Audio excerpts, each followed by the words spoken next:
Los jardines de la luna, Malaz, el libro de los caídos, de Steven Eriksen, libro séptimo, la fiesta.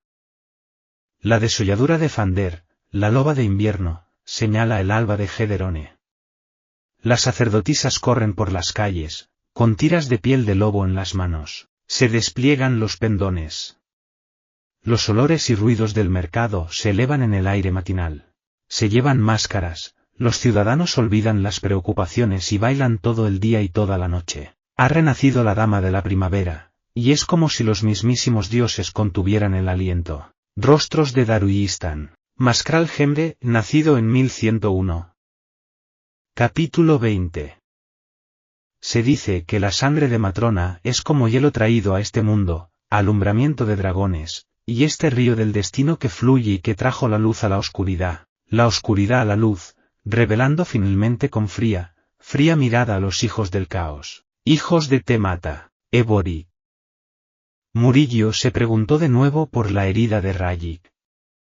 Ya había llegado a la conclusión de que fuera cual fuese el polvillo amortiguador de magia utilizado por el asesino, había sido precisamente esa sustancia la responsable de la curación.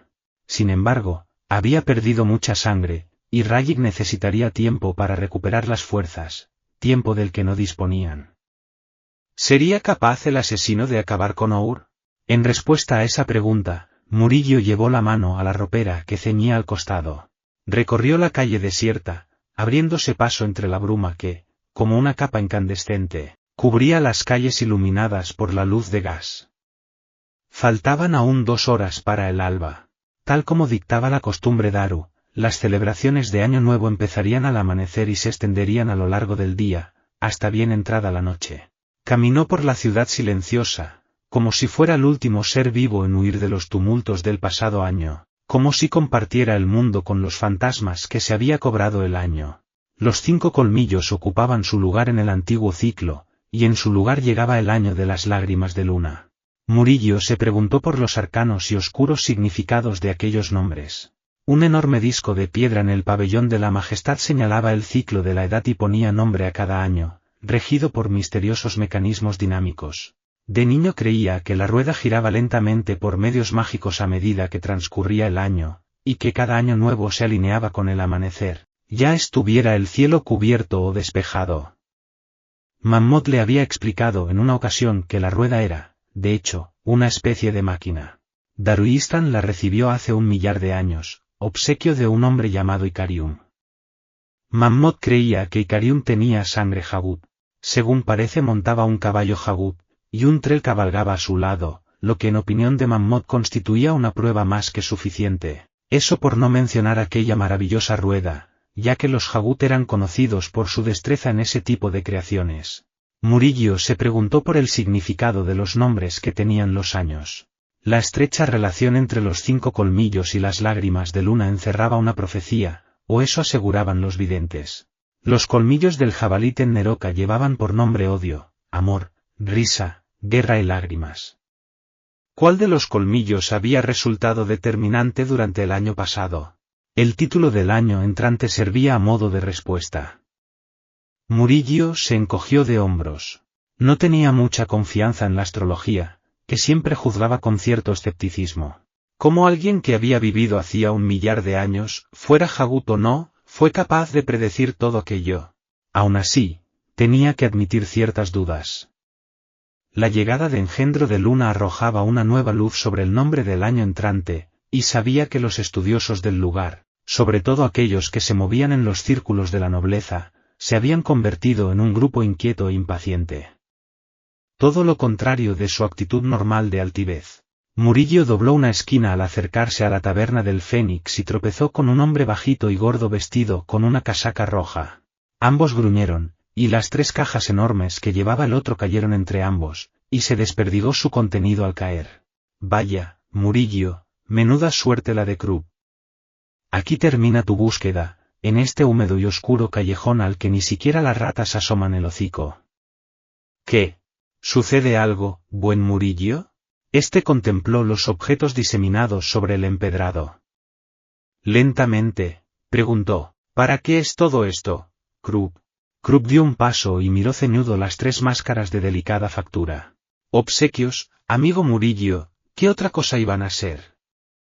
Para ti y para Rayik Nom. Después de todo, añadió dedicándole una sonrisa beatífica, la fiesta de Dama Simtal requiere que dispongáis de la mejor artesanía, de los más sutiles diseños realizados con propósitos irónicos. ¿Crees que el gusto de Krupp es lo bastante generoso? ¿Temes ser ridiculizado? Esta vez no vas a distraerme, gruñó el dandy. Antes que nada, aquí no hay 2 máscaras, sino 3. Por supuesto. Respondió Krupp, que se agachó para recoger una de ellas. Sacudió las manchas de barro de la superficie pintada. Esta de aquí es la de Krupp. Buena elección, sostiene Krupp, no sin cierto aplomo. Tú no vas a ir, dijo Murillo. ¿Cómo? Pues claro que Krupp irá. ¿Acaso crees que Dama Simtal haría acto de presencia, sabiendo que su amigo de toda la vida, Krupp el primero, no acudirá a su fiesta? Vaya, se marchitaría de vergüenza. Pero si ni siquiera la conoces. Eso no es relevante para la argumentación de Krupp, amigo Murillo. Krupp ha estado relacionado con la existencia de Simtal desde hace muchos años. Tal relación tan solo se ve favorecida, no, mejorada, por el hecho de que ella no conoce a Krupp, ni Krupp la conoce a ella. Y, como postrer argumento, destinado a poner punto y final a esta discusión, y sacó de la manga un pergamino atado con un lazo de seda azul, y aquí la invitación, firmada por la propia Dama Simtal. Murillo hizo ademán de arrebatársela de las manos, pero Krupp ya la había devuelto al interior de la manga. Rayik te va a matar, dijo Murillo. Paparruchas. Krupp se puso la máscara. ¿Cómo iba el muchacho a reconocer a Krupp?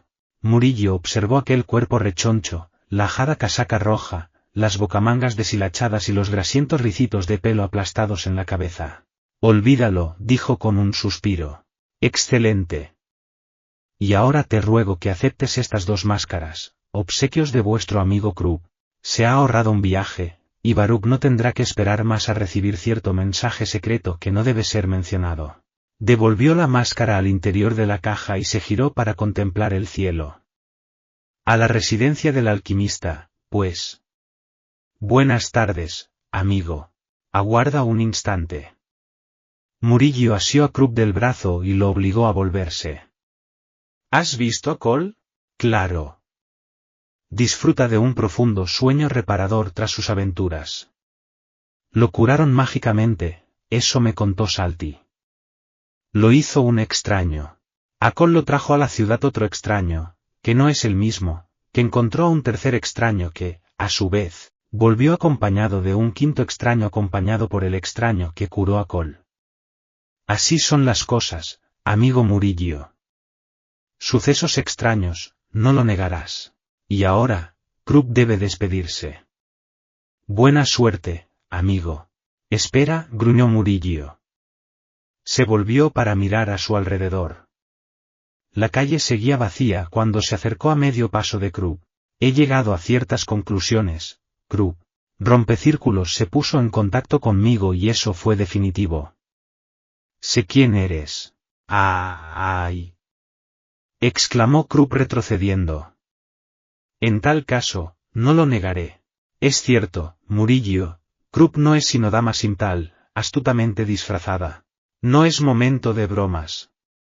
Ni de distracciones. Eres la anguila, Krupp. Toda esa cháchara, toda esa facha de ratón espantado que gastas tan solo forma parte del papel, ¿verdad? Tienes a media ciudad en el bolsillo, anguila. Con los ojos abiertos desmesuradamente, Krupp se sacó un pañuelo de la manga y se secó el sudor que le empañaba la frente en forma de auténticos goterones que caían sobre él, empedrado, seguido de inmediato por un torrente de agua que salpicó la piedra. Murillo rompió a reír. Ahórrate esos hechizos infantiles, Krupp. Hace mucho que te conozco, ¿recuerdas? Te he visto antes lanzar encantamientos. Has engañado a todo el mundo, pero a mí no me engañas. No voy a contarlo por ahí, no tienes que preocuparte por ello. Sonrío. Claro que si no lo cantas todo, aquí y ahora, es más que probable que me enfade. Con un suspiro, Krupp devolvió el pañuelo al interior de la manga. Inapropiado enfado, aseguró agitando una de sus manos, en la que mariposeaban los dedos gordezuelos. Murillo pestañeó levemente aturdido. Se llevó una mano a la frente y arrugó el entrecejo. ¿De qué diantre estaban hablando? En fin, no podía ser nada importante. Gracias por las máscaras, amigo mío. Estoy convencido de que nos serán de mucha utilidad. Su frente se arrugó aún más. ¿Qué comentario más estúpido acababa de hacer? Ni siquiera estaba enfadado por el hecho de que Krupp lo hubiera descubierto todo. O porque fuera a acudir a la fiesta. ¡Qué raro! Qué bien que Cole se encuentre mejor, ¿verdad? En fin, masculló, será mejor que vaya a ver cómo anda Rayik. Krupp asintió con una sonrisa en los labios. Hasta la fiesta, pues, y te deseo todo lo mejor, Murillo, el mejor y más querido amigo de Krupp. Buenas noches, respondió Murillo al tiempo que se volvía para desandar el camino. Notaba cierta falta de sueño, por lo visto, empezaba a acusar las noches que había pasado despierto hasta tarde. Eso sí era un problema. Claro, murmuró para sí antes de echar a andar. Cada vez más sombrío, Baruch estudió al Tisteandí, que estaba sentado a sus anchas en el sillón situado frente a él. No creo que sea buena idea, Rak.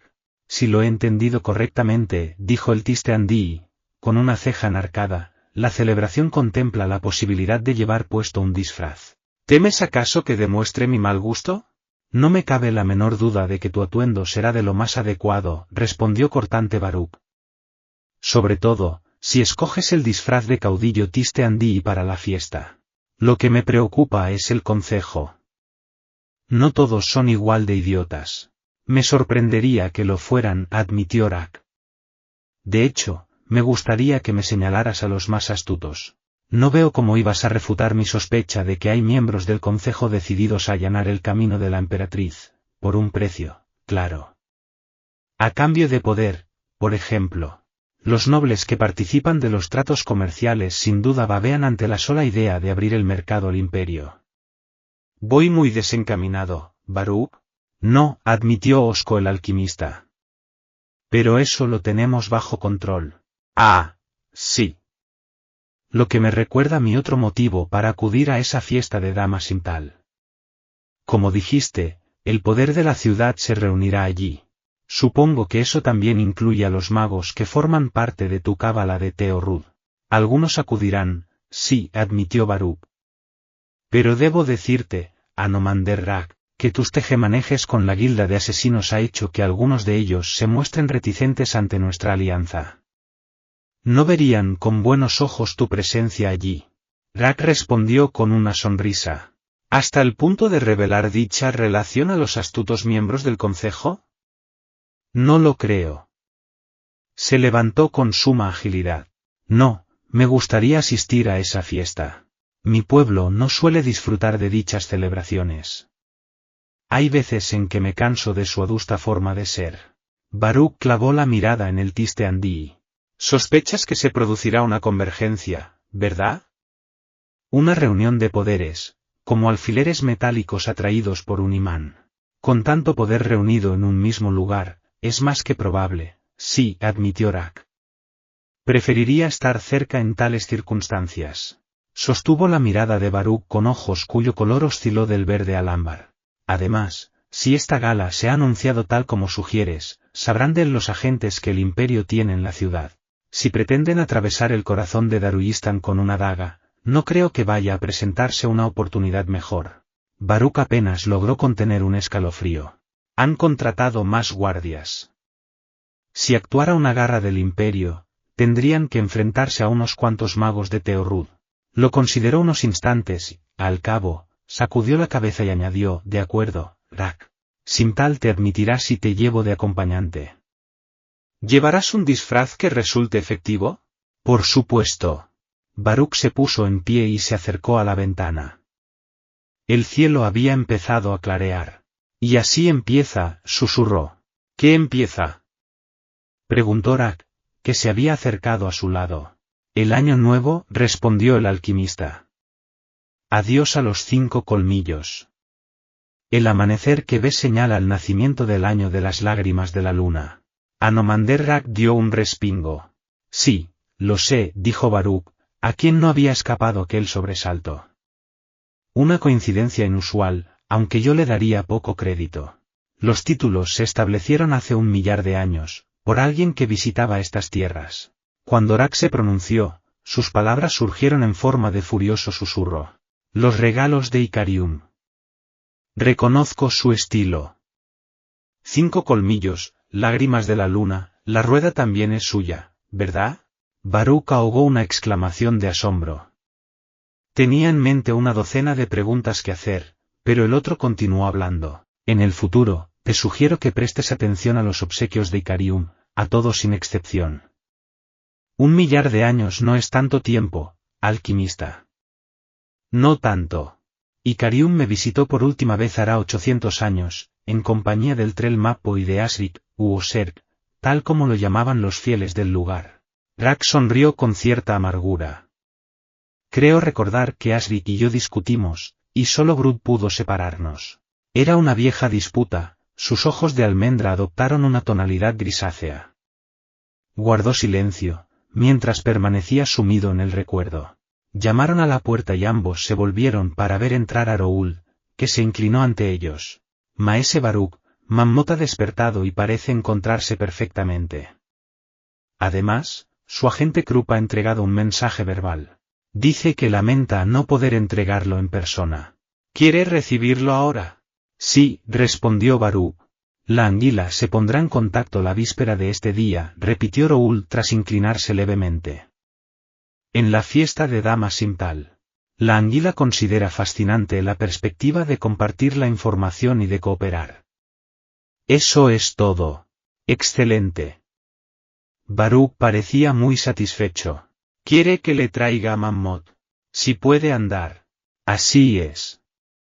Aguarde un instante. Rould salió. Tal como dije, rió el alquimista, ahí estará todo el mundo, y en este caso todo el mundo parece ser el término más apropiado. Su sonrisa se hizo aún más pronunciada al ver la expresión intrigada de Rak. La anguila, señor mío. Maestro de espías en Daruistan, el hombre sin rostro. Un enmascarado, apuntó el Tiste Andii. Si mis sospechas van bien encaminadas, dijo Baruch, la máscara no ayudará mucho a la anguila. Se abrió de nuevo la puerta y entró Mammot, que por su aspecto rebosaba energía. Saludó a Baruch. Retirarse fue más sencillo de lo que esperaba, dijo sin mayores preámbulos. Luego clavó una mirada febril en Anomander Rak y sonrió antes de inclinar la cabeza levemente. Saludos, señor. He estado esperando este encuentro desde que Baruch nos habló de la oferta de formar una alianza. Rak se volvió a Baruch con una ceja enarcada. Mammot forma parte de la cábala de Teorut, explicó el alquimista, que enseguida se volvió de nuevo al anciano. Nos tenías muy preocupados, amigo mío, entre otras cosas por la hechicería ancestral que envuelve al túmulo. Me vi atrapado un tiempo, admitió Mammot, pero en los bordes más externos de la influencia de Ontosefeyak. Una atención latente se reveló como el método más eficaz de actuar, puesto que quien dentro se removía no reparó en mí. ¿De cuánto tiempo disponemos? Preguntó tenso Baruch. 2, quizá 3 días. Incluso para un tirano Jagut, supone un esfuerzo tremendo volver a la vida. Mammot reparó en la repisa. Oh, ahí está la jarra de vino, como es costumbre. Espléndido. Se acercó a la repisa. ¿Tienes alguna noticia de mi sobrino, por cierto? No. ¿Debería? Preguntó ceñudo Baruch. La última vez que lo vi fue. ¿Hace 5 años? Mammot estaba encantado con el vino y levantó la copa para mirarlo a contraluz. En fin, Azafrán ha crecido un poco desde entonces, eso te lo aseguro. Espero que esté bien. La última vez que lo... ¿Qué? Preguntó de pronto Baruch levantando la mano y dando un paso hacia él. ¿Azafrán? Azafrán. El alquimista se rascó la frente. Oh, qué estúpido he sido. Ah, te refieres a ese asunto del portador de la moneda, ¿verdad? Preguntó Mammot, en cuya mirada brillaba la sabiduría. ¿Lo sabías?, preguntó Baruch, sorprendido. A un lado, con sus ojos gris carbón atentos a Mammot, Drake dijo en un tono peculiarmente neutro: Mammot, disculpa la interrupción. ¿Asistirás a la fiesta de Dama Simtal? Pues claro. Muy bien, dijo Drake, que parecía esperar esa respuesta. Sacó del cinto los guantes de cuero. Entonces hablaremos. Baruch no tuvo tiempo de pensar en la súbita despedida de Drake. Fue el primer error que cometió ese día. Sin dejar de gritar, una mujer con la cabeza afeitada y túnica larga franqueó las puertas a la carrera, con un jirón de pelo castaño ondeándole en la mano. La consejera Lorne retrocedió para dejar pasar a la sacerdotisa. Se volvió para ver cómo ésta se arrojaba contra la muchedumbre. El festival había superado ya las murallas de Daruyistán, y la calle mayor de Congoja había sido tomada por el gentío. Allí había pasado la última media hora intentando abrirse paso a empellones hacia las puertas. Con aire ausente acarició la espada ropera que llevaba colgada al hombro. El viaje al túmulo parecía haber perjudicado el ritmo de curación de la herida, y un dolor lacerante, frío como el hielo que cubría los túneles del interior del túmulo, se había instalado bajo el corte. Al ver a los dos guardias apostados en la puerta, se acercó con cautela. Solo uno de ellos pareció prestarle algo de atención, aunque apenas la miró de reojo antes de centrar de nuevo la atención en la muchedumbre de Congoja. Lorne entró en la ciudad sin el menor problema, como una viajera más de las que acudían a disfrutar de los festejos de la primavera. Ya en el interior, la calle se dividía al pie de una colina chaparra, en cuya cima se alzaba un templo con su torre medio en ruinas. A su derecha, otra colina, coronada por un jardín, a juzgar por la ancha escalera que conducía a la cima, por la que asomaban las copas de los árboles, así como pendones y lazos atados a las ramas o a las lámparas de gas. Lorne sabía dónde debía buscar, tenía esa capacidad innata e infalible. En cuanto hubo dejado atrás las colinas, pudo ver la muralla interna. El sargento Whiskeyjack y su pelotón se hallaban en algún lugar tras esa muralla, en la parte baja de la ciudad. Lorne continuó a caballo por entre la multitud, con una mano en la cintura, mientras con la otra se aplicaba un suave masaje a la herida. El guardia de Congoja se apartó de la muralla en la que había estado apoyado y echó lentamente a andar en círculos. Se detuvo un instante para ajustarse el yelmo y correr la hebilla a un agujero. El otro guardia, un hombre ya veterano, bajito y con las piernas arqueadas, se acercó a él. ¿Te ponen nervioso esos insensatos?, preguntó con una sonrisa torcida en la que había más agujeros que dientes. El primer guardia se volvió a la puerta. Hará un par de años casi tuvimos un motín aquí, comentó. Lo recuerdo, dijo el veterano. Hubo que desencapuchar las alabardas y hacerles algún que otro rasguño. Enseguida se fueron con viento fresco, y no creo que hayan olvidado la lección. Yo en tu lugar no me preocuparía mucho. Este no es tu puesto habitual, ¿verdad? No, sustituyo a un amigo. ¿Qué turno tienes? De medianoche a la tercera campanada en la barbacana del déspota, respondió Rompecírculos. Volvió a ajustarse el yelmo con la esperanza de que ciertas miradas discretas hubieran reparado en el gesto. La mujer que había pasado por ahí hacía unos minutos coincidía perfectamente con la descripción de la anguila. Rompecírculos sabía que no se equivocaba. Había mirado al guerrero, vestida de mercenaria, intentando disimular las manchas de sangre de la herida del hombro. La mirada escrutadora de él había sido fugaz. Los años de práctica permitían que fuera suficiente. Había encontrado todo aquello que el mensajero de la anguila le había pedido que buscara. Esa guardia es un infierno, dijo el veterano a su lado, antes de volverse a mirar con ojos entornados al parque del déspota. Toda la noche ahí plantado, de pinote hasta que llega el alba. Sacudió la cabeza. Esos cabrones nos hacen trabajar duro últimamente, con esas cosas que dicen de que el imperio ha infiltrado agentes en la ciudad y eso. No irá a mejor, admitió Rompecírculos. Aún me quedan 3 horas aquí, ¿crees que me darán un rato para reunirme con mi esposa y los niños en el festival? El veterano lanzó un escupitajo. De ninguna manera. El viejo berrunte tiene la obligación de seguir vigilando mientras los demás lo pasan en grande en alguna jodida mansión. Rompecírculos contuvo el aliento y luego suspiró. En la de Dama sin tal, imagino. Esa misma. Esos cabrones de la concejalía, dándoselas de grandeza y envueltos en una nube de apestoso perfume. Y yo aquí, con llagas en los pies, quieto como una estatua. Ante aquel golpe de suerte, Rompecírculos no pudo evitar sonreír. El siguiente destino de su compañero era, precisamente, el lugar al que la anguila quería destinarlo. Es más, el veterano no paraba de quejarse debido a ello. Necesitan algunas estatuas, dijo. Hace que se sientan seguros. Se acercó a Berrunte. ¿No le has dicho nada al sargento de las llagas? ¿Y de qué iba a servir? Se quejó Berrunte. Él se limita a dar órdenes, no tiene por qué escuchar a nadie. Rompecírculos miró a la calle como si pensara en algo, luego puso la mano en el hombro del otro y lo miró a los ojos. Mira, yo no tengo familia. Para mí, el día de hoy no es muy distinto de los demás.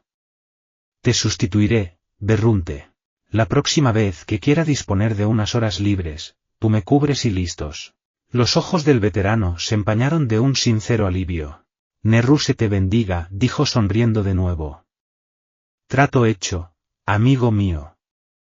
Vaya, pero si ni siquiera conozco tu nombre. Rompecírculos sonrió y se lo dijo. Con la fiesta en las calles, el interior del bar de Quip estaba prácticamente desierto. La consejera Lourne se detuvo en el umbral y esperó a que sus ojos se acostumbraran a la penumbra reinante. Llegaron a sus oídos algunas voces, acompañadas por los golpes secos de las cartas de madera. Entró en una estancia de techo bajo.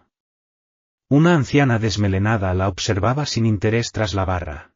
En la pared opuesta había una mesa, alrededor de la cual vio a 3 hombres sentados. El cobre de algunas monedas lanzaba destellos a la luz de las lámparas, entre los charcos de la cerveza que habían derramado en la mesa. Todos ellos tenían las cartas en la mano. El que estaba recostado en la pared, uno con un casco de cuero, levantó la mirada y reparó en Lourne. Al verla, le hizo un gesto para que ocupara una silla vacía. Siéntate, consejera, dijo. ¿Quieres unirte a la partida? Lourne pestañeó y de inmediato disimuló la sorpresa con un encogimiento de hombros. No juego nunca, replicó al sentarse en la silla. El hombre sentado examinaba la mano que le había tocado. No me refería a eso, dijo.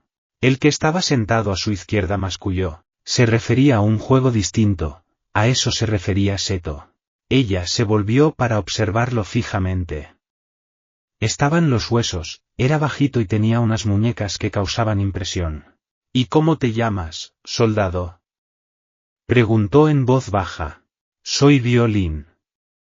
Y el que pierde hasta la camisa es Mazo. Te estábamos esperando. Eso me ha parecido entender, replicó secamente Lourne recostando la espalda en la silla. Caballeros, vuestra inteligencia me tiene impresionada. ¿Anda cerca el sargento? Haciendo las rondas, respondió Violín. Debería entrar por la puerta en unos 10 minutos, más o menos. Nos alojamos en la habitación del fondo de esta ratonera, justo contra la muralla.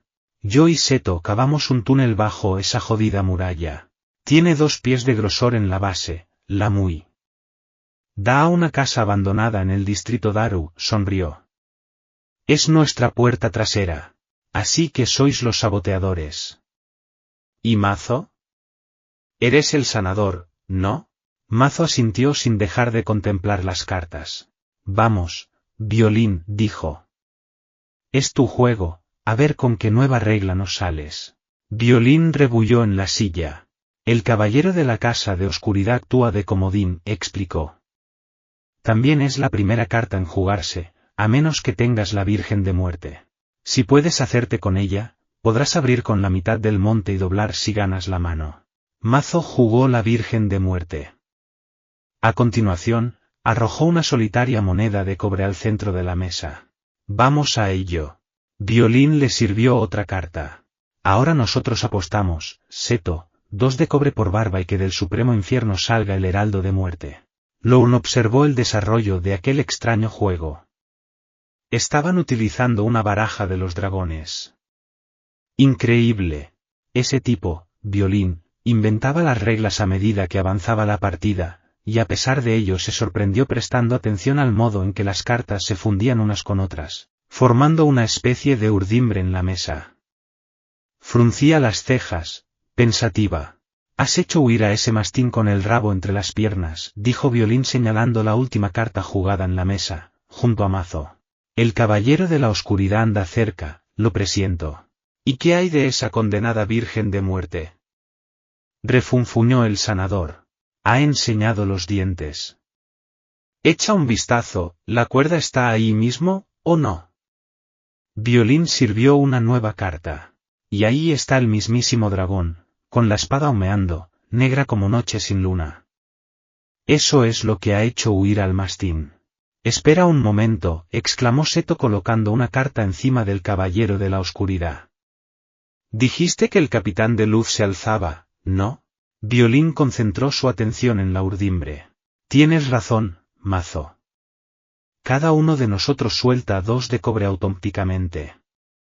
Ese capitán ya está bailando en la sombra del caballero. «Perdonadme», dijo Lorne en voz alta. Los 3 se volvieron para mirarla. «¿Posees el talento, Violín? ¿Puedes utilizar esa baraja?». Violín arrugó el entrecejo. «Eso no es asunto tuyo, consejera. Llevamos años jugando y nadie nos ha puesto un solo pero. Si quieres jugar, dilo. Voy a darte la primera carta». Antes de que ella pudiera poner una excusa, Violín le sirvió una carta descubierta. Ella la observó con atención. «Vaya, ¿no os parece extraño?», preguntó Violín. «Es el trono, pero invertido. Nos debes 10 de oro a cada uno, la paga de un año, menuda coincidencia». Seto resopló. «También resulta ser la misma cantidad que recibirán nuestras familias cuando se confirme nuestra muerte». «Muchas gracias, Violín. Toma la moneda y cierra la boca». «Anda», soltó Violín, «que aún no hemos muerto». «Yo aún tengo una carta en la mano», constató Mazo. Violín puso los ojos en blanco. «Vamos a verla, pues». El sanador jugó la carta. «El orbe», rió Violín. «El juicio y una visión verdadera que concluyen la partida». «¿Cómo íbamos a saberlo?». Lorne percibió una presencia a su espalda. Se volvió lentamente y tras ella vio a un hombre barbudo que le sostuvo la mirada con ojos grises, deslucidos. «Soy Whiskey Jack», se presentó. «Buenos días, consejera, y bienvenida a Daruistan».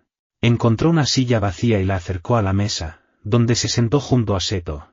«Querrás un informe, ¿verdad?». «Aún estamos intentando establecer contacto con la guilda de asesinos. Hemos llevado a cabo toda la labor de Zappa, y está dispuesta para cuando recibamos la orden. Hasta el momento, hemos perdido a uno de los miembros del pelotón. En otras palabras, hemos tenido una suerte del carajo. Hay un montón de Tiste Andí en la ciudad pendientes de nosotros». «¿A quién habéis perdido, sargento?», preguntó Lorne. «A la recluta. Se llamaba Lástima». «¿Muerta?». «Lleva días en paradero desconocido». Lorne apretó la mandíbula para no soltar un juramento. «¿De modo que no sabes si ha muerto?». «No». «¿Supone eso un problema, consejera?». Solo era una recluta. Aunque la hubiera atrapado la guardia, poca cosa podría haberles contado. Además, no hemos oído nada a ese respecto. Es más probable que unos matones hayan dado cuenta de ella en un callejón oscuro, y eso que hemos recorrido un montón de ratoneras para dar con los asesinos de la guilda». Se encogió de hombros. «Es un riesgo con el que hay que vivir, nada más». «Lástima era una espía», explicó Lorne. «Una espía consumada, sargento. No puedes dar por sentado que un matón acabó con ella». «No, no ha muerto. Se oculta porque sabe que iremos a por ella. Llevo 3 años tras su rastro. Quiero atraparla». «Si hubiéramos dispuesto antes de esa información», dijo secamente Whiskey Jack, «podría haberse arreglado, consejera. Pero te la guardaste, de modo que ahora el asunto corre de tu cuenta». La observó con una mirada acerada. «Nos pongamos o no en contacto con la guilda, Haremos explotar las minas antes del alba y luego saldremos de aquí. Lorne se levantó. Soy la consejera de la emperatriz, sargento. A partir de este instante, esta misión queda bajo mi mando. Aceptarás mis órdenes. Toda esta independencia vuestra ha terminado, ¿entendido? Por un instante, creyó ver un brillo triunfal en la mirada del sargento, pero al observarlo de nuevo tan solo vio la furia que era de esperar. Entendido, consejera, respondió Whiskey Jack.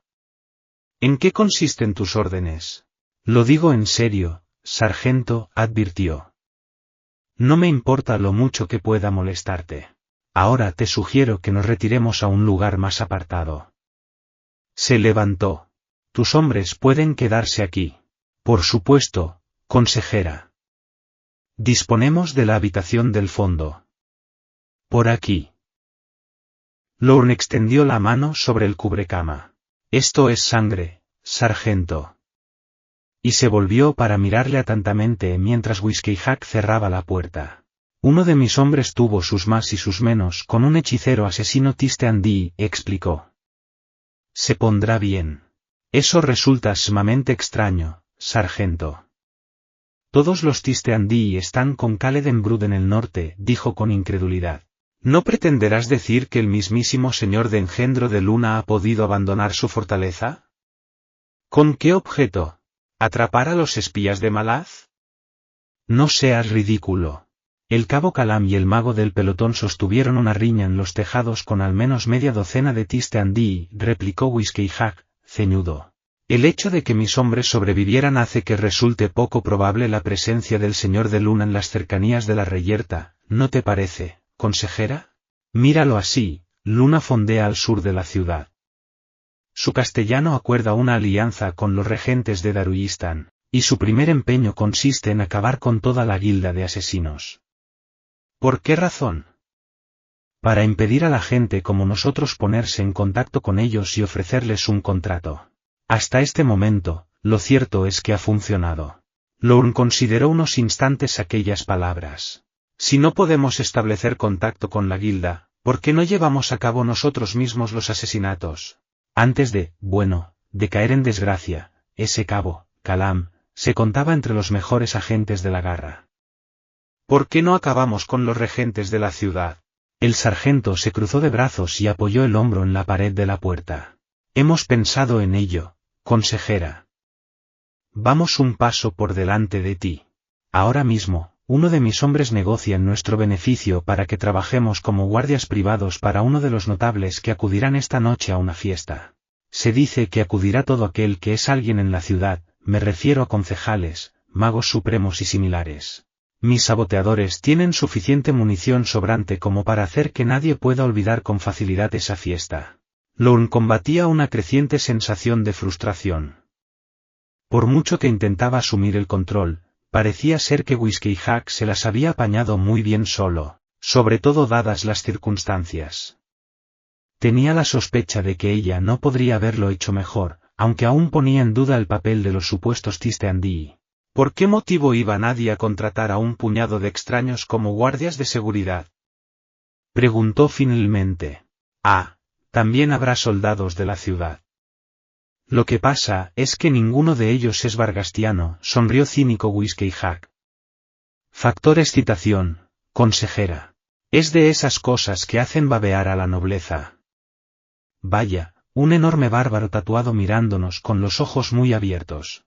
Qué emocionante, ¿verdad? Se encogió de hombros. Es arriesgado, pero vale la pena jugársela. A menos, claro está, que se te ocurra una idea mejor, consejera. Captó el desafío en el tono de voz. De haberlo pensado antes, se habría dado cuenta de que el título y el poder no iban a intimidarlo. Él había servido junto a Dasemultor, y en plena batalla había discutido la táctica con la espada del imperio. Por lo visto, degradarlo al empleo de sargento no había bastado para acabar con él, al menos eso era lo que había averiguado tras constatar la reputación de los abrasapuentes en Pale. No iba a titubear en cuestionar todas sus órdenes si encontraba un motivo para hacerlo. Sólido plan, alabó. ¿Cómo se llama la hacienda? Pertenece a una mujer llamada Dama Simtal. No conozco el nombre de la familia, pero todos parecen conocerla. Por lo visto es una auténtica belleza y tiene influencia en el concejo. Excelente, dijo Lorne ajustándose el broche de la capa. Volveré dentro de un par de horas, sargento. Debo atender ciertos asuntos. Asegúrate de que todo esté a punto, incluidos los procedimientos de detonación. Si no os contratan, tendremos que procurarnos un modo de acudir a esa fiesta. Consejera. Ya en la puerta, Lorne se volvió. Whiskey Jack se dirigió a la pared opuesta y corrió un maltrecho tapiz. Este túnel desemboca en otra casa. Desde allí podrás entrar en el distrito Daru. No será necesario, respondió ella irritada por el tono condescendiente del suboficial. En cuanto se hubo marchado, Ben el Rápido salió corriendo del túnel. Maldita sea, sargento, has estado a punto de hacerla tropezar conmigo. Ni hablar, replicó Whiskey Jack. De hecho, me he asegurado de que no lo utilizara. ¿Se sabe algo de Calam? Ben el Rápido echó a andar por la pequeña estancia. Aún no, pero está a punto de perder la paciencia. Se volvió al sargento. ¿Y así, crees que lograste engañarla? ¿Engañarla? Rió Whiskey Jack. No he podido confundirla más. Paran dijo que la consejera soltaría prenda, comentó Ben el Rápido. ¿Lo ha hecho? No, aún no. Se complica la cosa, sargento. Mucho. Se abrió la otra puerta y Trote entró por ella. Mostraba los dientes afilados en una expresión que podía estar a medio camino entre la sonrisa y la mueca. ¿Buenas noticias? Preguntó Whiskey Jack. Trote asintió. A medida que la tarde palideció, Azafrán y Absalar continuaron aguardando en lo alto de la torre. De vez en cuando asomaban por el borde para observar los festejos. Había un punto frenético en el modo en que se movía la muchedumbre, como si bailara por pura desesperación. A pesar de la alegría por la llegada del año nuevo, la sombra del imperio de Malaz planeaba sobre la ciudad. Con engendro de luna al sur, el lugar de Daruistan entre ambas fuerzas resultaba obvio a ojos de cualquiera. De algún modo, Daruistan parece más pequeña. Casi insignificante, susurró Azafrán mientras observaba a la gente moverse de un lado a otro como las aguas de un río. Pues a mí me parece enorme, replicó Absalar. Es una de las ciudades más grandes que he visto, dijo. Tanto como Unta, creo. La miró. Últimamente decía cosas raras, que no parecían propias de la hija del pescador de un modesto pueblo pesquero. Unta es la capital del imperio, ¿verdad? Al arrugar el entrecejo, le pareció más mayor. Sí. Aunque ahora que lo pienso nunca he estado allí. Entonces, ¿cómo sabes lo grande o pequeña que es? No sabría decirte, Azafrán. Posesión. Eso había dicho Cole. Dos conjuntos de recuerdos en una misma mujer, y el conflicto, que a medida que transcurría el tiempo empeoraba más y más. Se preguntó si ya habría aparecido Mammoth. Por un instante casi lamentó haberse escapado de Miseirilta. Pero de nuevo el flujo de sus pensamientos volvió a lo que se avecinaba. Se sentó en la plataforma y recostó la espalda en el muro bajo. Observó luego el cadáver del asesino. La sangre había oscurecido al ardiente sol. Un reguero de gotas surcaba el suelo en dirección a la escalera. También el asesino del asesino había resultado herido. A pesar de todo, Azafrán no se sentía en peligro ahí arriba, aunque no sabía por qué. Para tratarse del campanario de un templo abandonado, últimamente aquel lugar había servido de escenario a innumerables sucesos. ¿Estamos esperando a que anochezca? Preguntó Absalar. Azafrán asintió. ¿Luego iremos a por esa cáliz? Así es. Los de Arle acudirán a la fiesta de Damasintal, de eso estoy seguro. La hacienda tiene un jardín enorme, casi podría llamarlo bosque. Llega hasta la pared posterior. Será muy fácil entrar. ¿No llamarás la atención de los invitados? Todo el mundo irá disfrazado, así que yo también, de ladrón. Además, habrá cientos de personas. Quizá tarde 1 o 2 horas, pero la encontraré. ¿Y qué harás entonces? Ya se me ocurrirá algo, respondió Azafrán. Absalar estiró las piernas y se cruzó de brazos. Se supone que yo tendré que esconderme entre los arbustos, ¿no?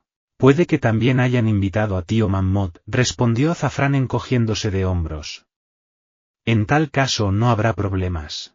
¿Y eso? Porque eso es lo que dijo Cole, replicó Azafrán, exasperado. ¿Cómo se supone que iba a decirle que alguien o algo la había poseído durante a saber cuánto tiempo? Daremos con un modo para llevarte a casa, explicó. ¿Eso quieres, no? Ella asintió lentamente, como si ya no estuviera segura del todo. Echo de menos a mi padre, se limitó a decir. A juicio de Azafrán, Absalar había pronunciado aquellas palabras como si quisiera convencerse a sí misma. La había mirado al llegar a lo alto de la torre, pensando que por qué no, y tenía que admitir que no era mala compañía. A excepción de aquel afán por preguntar, claro. Aunque de haber estado en su misma situación, eso de despertar a millares de leguas de casa. Debía de ser terrible. ¿Se hubiera mantenido él tan íntegro como ella parecía estarlo? Estoy bien, dijo ella observándolo. Es como si algo en mi interior mantuviera las cosas en orden. No puedo explicarme mejor, pero es como una piedra llana y negra, sólida y cálida. Siempre que empiezo a sentir miedo, me lleva a su interior. Y entonces todo vuelve a estar en su lugar. Y añadió, lo siento, no pretendía decir que tú. No te preocupes, dijo él. En las sombras de la escalera, Serat estudió a las dos figuras que asomaban por la plataforma. Hasta ahí había llegado. Abrió la senda Cural Galain para trenzar una urdimbre defensiva a su alrededor. No más enemigos invisibles. Si la querían, tendrían que dar la cara.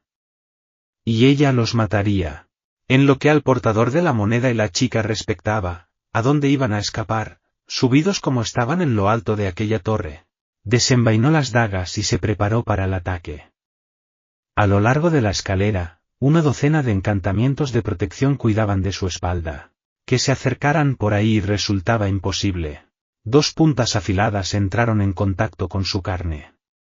Una bajo la barbilla y otra bajo el omóplato izquierdo. Latiste Andy permaneció totalmente inmóvil, y entonces escuchó una voz muy cerca del oído, una voz que reconoció. Advierte Arak, Serat. Solo recibirá una advertencia, y lo mismo va para ti. El portador de la moneda no debe sufrir daños. Ya se ha movido pieza, inténtalo de nuevo y morirás. Cabrón. Exclamó ella. La furia de mi señor. Será fútil. Ambos sabemos quién envía este mensaje, ¿o no? Y como Arak bien sabe, no está tan lejos como lo estuvo en tiempos. Se retiró la punta que amenazaba su cuello de modo que pudiera sentir, pero enseguida volvió a notarla. Bien. Entrega este mensaje, espero que no tengamos que volver a vernos. No olvidaremos esto, prometió Serat, que temblaba de rabia. Por toda respuesta escuchó una risilla grave. Recuerdos al príncipe, Serat, de parte de nuestro amigo mutuo. Desapareció la presión de las dagas. Serat exhaló un hondo suspiro y envainó las armas. Acto seguido, masculló un hechizo Cural Galain y desapareció. Azafrán dio un respingo al oír un extraño sonido procedente de la escalera. Muy tenso, asió los cuchillos. ¿Qué pasa? Preguntó Absalar. Kschad, espera. El corazón le latía con fuerza en el pecho. Me asusto por nada, se dijo relajando la tensión.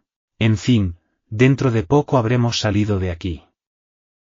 Fue en la edad de un viento que recorría las llanuras herbosas bajo un cielo de estaño, un viento cuya sed acometía cualquier forma de vida, tenaz, implacable como una bestia que no tuviera conciencia de sí misma. Forcejear a la estela de su madre, esa fue la primera lección de poder de Raest. En la búsqueda del dominio que moldearía su vida, vio los muchos caminos del viento, la forma sutil con que esculpía la piedra durante cientos e incluso miles de años, y las tormentas que allanaban los bosques, y descubrió que el que más se acercaba a su corazón era el violento poder de la espectral furia del viento.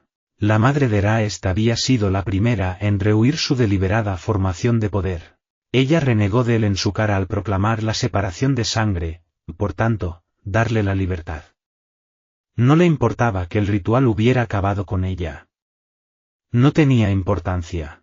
El que dominara debía aprender cuanto antes que quienes resistían sus órdenes debían ser destruidos. El fracaso no fue su recompensa, sino la de ella. Mientras que los Jagut temían la comunidad, pues consideraban la sociedad como la cuna de la tiranía, tanto de la carne como del espíritu, y citaban su propia y sangrienta historia como ejemplo, Raest descubrió que ansiaba disfrutar de ella. El poder que tenía requería de súbditos. La fuerza siempre era relativa, y no podía dominarla sin la compañía de quienes eran dominados. Al principio quiso subyugar a otros Jagut, pero lo que solía suceder era que acababan huyendo de él, cuando no se veía obligado a matarlos. Tales enfrentamientos tan solo le proporcionaban una satisfacción pasajera. Raest reunió bestias a su alrededor, a las que doblegó a su voluntad, pero la naturaleza se marchitaba y perecía estando en cautiverio, lo que suponía una vía para escapar del que de ningún modo podía controlar. Furioso, convirtió las tierras en eriales, lo que supuso la extinción de innumerables especies. La tierra se resistió y su poder fue inmenso, pero carecía de dirección y no pudo superar a Raest en su eterna marea. Suyo era el poder, un poder preciso en la destrucción, y de efecto penetrante. Entonces, a su paso se cruzó el primero de los Imas, criaturas que se enfrentaron a su voluntad desafiando la esclavitud y que, aun así, siguieron vivas. Criaturas capaces de albergar una esperanza lastimera e ilimitada.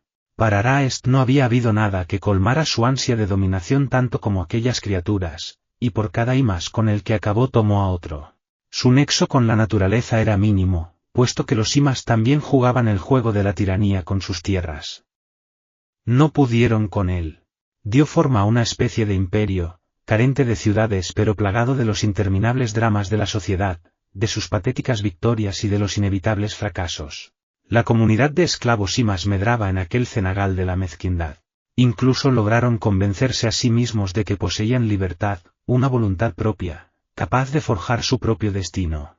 Encumbraron a sus campeones y los derrocaron cuando los cubría la mortaja del fracaso. Discurrían en círculos infinitos que consideraban crecimiento, emergencia, conocimiento. Mientras, por encima de ellos, cual presencia invisible a sus ojos, Raest doblegaba su voluntad. Su mayor alegría era cuando los veía proclamarlo su Dios, aunque no le conocían, y cuando construían templos para adorarle o organizaban sacerdocios cuyas actitudes imitaban la tiranía de Raest con tal ironía cósmica que el Jagut no podía sino sacudir la cabeza. Debió de ser un imperio capaz de perpetuarse milenios, y el día de su muerte debió de decidirlo él mismo, cuando se hubiera cansado de todo. Raest jamás había imaginado que otros Jagut pudieran considerar aberrantes sus actividades, ni que estuvieran dispuestos a arriesgar su propia integridad, su propio poder, a favor de aquellos Imas, que no eran más que estúpidas criaturas de corta vida. Pero de todo lo habido y por haber, lo que más sorprendió a Raest fue que cuando los Jagut llegaron, lo hicieron en gran número, en comunidad. Una comunidad cuyo único propósito era destruir su imperio y encerrarlo. No estaba preparado para ello. Aprendida la lección, y sin importarle lo que del mundo hubiera podido haber sido desde aquella última vez, Raest estaba preparado para cualquier cosa. Crujieron sus miembros al principio, le dolieron, sintió punzadas. El esfuerzo de salir de la gélida tierra lo incapacitó durante un tiempo, pero finalmente se sintió dispuesto a recorrer el túnel que desembocaba en una nueva tierra. Preparación. Ya había iniciado los primeros movimientos. Sintió que otros habían acudido a él, que habían liberado los sellos y salvaguardas de la senda Ontosefeyak. Quizá aún vivían quienes le adoraban, fanáticos que habían ansiado procurar su liberación de generación en generación, y que quizá aguardaran su salida del túmulo en ese preciso momento. Su prioridad era encontrar el Finest. La mayor parte de su poder estaba almacenado en la semilla, arrancado de él y guardado ahí por los Jagut que lo traicionaron. No lo habían llevado muy lejos, y no había nada que pudieran hacer para impedirle recuperarlo. Ontosefeyak ya no existía en la superficie de la tierra, sentía su ausencia como si fuera un vacío. Ahora ya no había nada capaz de oponerse a él. Preparación. La piel cuarteada del rostro de Raest dibujó una sonrisa feroz, y al asomar los colmillos inferiores se desprendió la piel seca. El poderoso debía reunir otro poder, subyugarlo a su propia voluntad y después dirigirlo de forma infalible. Sus movimientos habían comenzado. Chapoteó en el lodo que cubría el suelo fangoso del túmulo. Ante él se alzaba una pared sesgada que señalaba la barrera de la tumba. Más allá de la tierra caliza guardaba un mundo a la espera de ser esclavizado. A un gesto de Raest, la barrera explotó hacia afuera. La brillante luz del sol centelleó en las nubes de vapor que lo envolvían y sintió la corriente de aire frío, estancado, que como él buscaba la libertad. El tirano Hagut salió a la luz.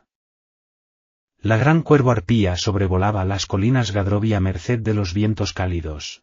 El estallido de poder que lanzó al aire toneladas de roca y tierra a un centenar de pies de altura le arrancó un graznido. De inmediato alabeó, dispuesta a poner rumbo a una columna de vapor blanco de la que no apartaba la mirada. Aquello, se dijo divertida, prometía ser muy interesante. Un golpe de aire cayó sobre ella. Con un nuevo graznido, en esta ocasión furioso, Arpía se deslizó entre el caprichoso viento. Unas enormes sombras parecían flotar por encima de ella. Su furia se vio superada por una curiosidad inmensa. Batió sus alas y ganó altura de nuevo. En esa clase de asuntos, disponer de un punto de vista apropiado era fundamental. Arpía ascendió aún más, luego inclinó la cabeza y bajó la mirada. A la luz del sol las escamas de los 5 lomos despedían destellos iridiscentes, aunque de los 5 había uno que brillaba como el fuego. El poder de la hechicería recorría en forma de ondas la membrana de sus alas extendidas. Los dragones surcaban silenciosos el paisaje, cerrando sobre la humareda que escupía la tumba del Hagut. Los ojos negros de Arpía se clavaron en el dragón que brillaba rojo. Silana. Graznó feliz. Dragnipurake, Tena Draconiaes. Elaine. Había llegado el día de los Tisteandii. Raest salió en una tarde bañada por la preciosa luz del sol. Las colinas de hierba dorada se alzaban sinuosas en todas direcciones, excepto en la que miraba él. Al este, tras una nube de polvo, se extendía una llanura vacía. El tirano Hagut gruñó. Después de todo, aquello no había cambiado tanto. Levantó los brazos, sintiendo la caricia del viento en los músculos. Llenó de aire fresco, repletó de vida, los pulmones. Jugueteó un poco con su poder, satisfecho al constatar las respuestas atemorizadas que despertaba, respuestas que provenían de la necia vida que había bajo sus pies o que se ocultaba en la hierba, a su alrededor. Pero de la vida más elevada, con mayor concentración de poder, nada percibió. Raest dirigió los sentidos hacia el suelo, en busca de lo que allí moraba. La tierra y el lecho de roca, la indolente y fundida oscuridad, abajo, más abajo hasta encontrar a la diosa durmiente, joven en comparación con el tirano Hagut.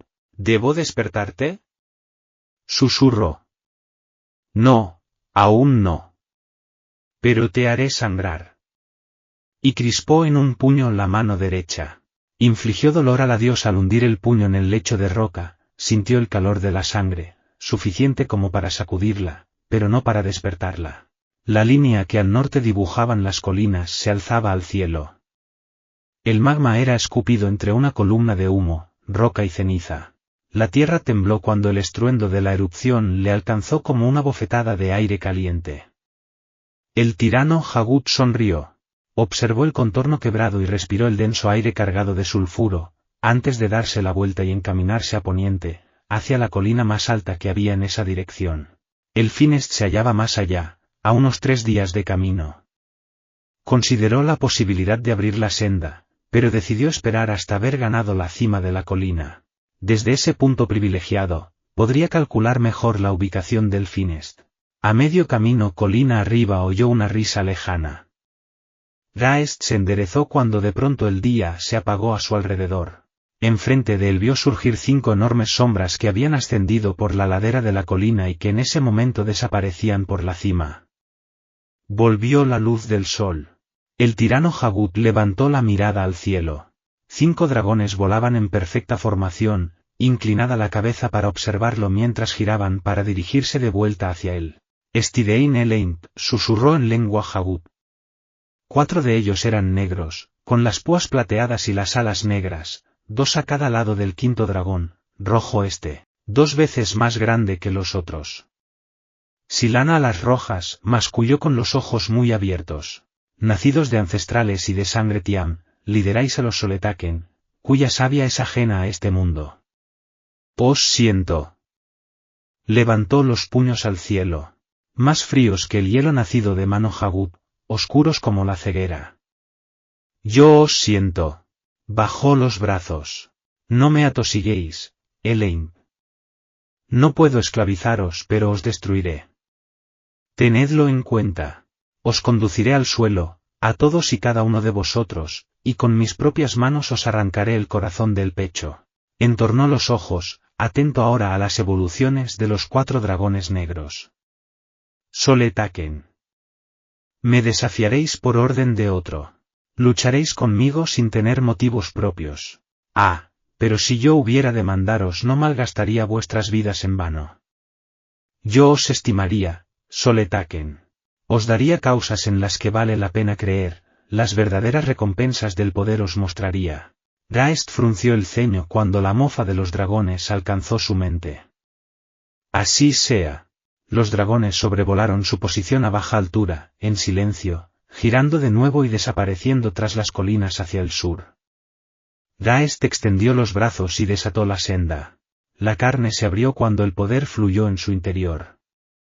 Se desprendió la piel de los brazos como si fuera ceniza.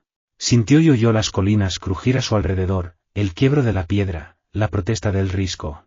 Por doquier los horizontes se hicieron borrosos cuando se alzaron columnas de polvo hacia el cielo. Y se volvió hacia el sur. He aquí mi poder.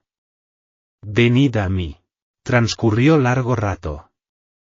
Miró ceñudo las colinas que tenía ante sí, luego gritó y se volvió hacia la derecha justo cuando Silana y los 4 dragones negros, apenas a 3 pies del suelo, asomaron por la cima de la colina a la que estaba subiendo. Raest aulló ante el torbellino de poder que lo sacudió, los ojos hundidos, clavados en la mirada negra, vacía y mortífera de Silana, en aquellos ojos que eran tan grandes como la cabeza del Hagut, mientras el dragón se abatía sobre él con la rapidez de una víbora.